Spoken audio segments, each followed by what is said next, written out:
நான் வந்து சோளம் எடுத்து இங்கே சோளத்தோட தோலெல்லாம் ரிமூவ் பண்ணிவிட்டு இதை அலசி வச்சுக்கிறேன். இப்போ இதை நம்ம சுட்டு சாப்பிட்லாம், இல்லை ஓவனில் வச்சு சாப்பிட்லாம். நான் வந்து பட்டர் எடுத்து அதை மெல்ட் பண்ணி ரெண்டாக வச்சுருக்கேன். கொஞ்சம் உப்பு சேர்த்துக்கலாம், திட்டமாக உப்பு சேர்த்துக்கலாம். உங்களுக்கு காரத்துக்கு ஏற்ற மாரி மிளகாய்த்தூள் சேர்த்துக்கலாம். நிறைய வேணால் மிளகாய்த்தூள் சேர்த்துக்கலாம். கொஞ்சம் நாங்கள் மிளகாய்த்தூள், இதில் மிளகாய்த்தூள், இதில் வந்து மிளகுத்தூள் சேர்த்துக்கிறோம். அப்படியே நம்ம சேர்த்துக்கலாம். உப்பு சேர்த்துக்கிறோம், மிளகாய்த்தூள் சேர்த்துக்கிறோம், பட்டர் இருக்குது, அப்படியே போட்டுக்கிறோம். இதை எடுத்து நம்ம அழகாக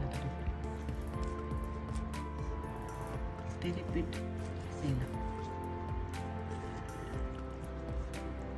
4 பக்கம் மடி திருப்பி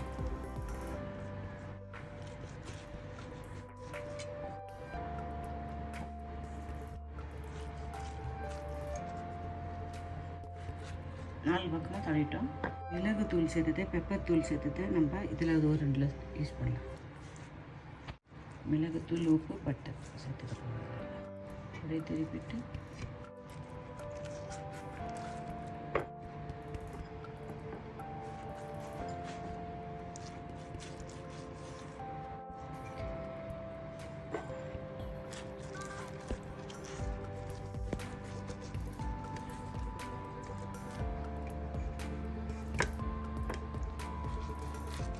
மிளகாய்த்தூள், இது மிளகுத்தூள், வெறுமனே உப்பு சேர்த்து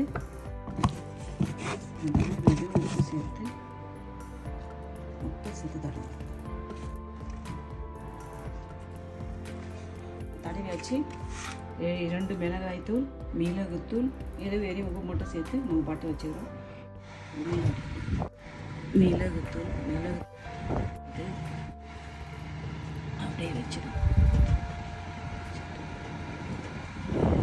வச்சுட்டு மூடிட்டு ஒரு 15 நிமிஷம் கழிச்சு எடுக்கலாம்.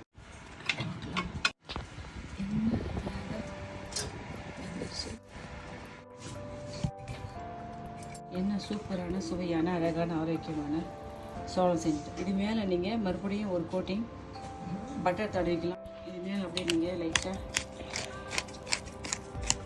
தூள் துவைக்கலாம், மிளகாய் தூள் துவைக்கலாம்.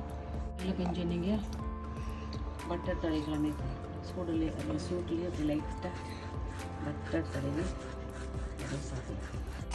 அது என்ன சுட சுட ஆவி பறவைக்கு நம்ம சோளம் செஞ்சுட்டோம். நீங்களே இதே மெத்தட் செஞ்சு பார்த்துட்டு சொல்லுங்கள்.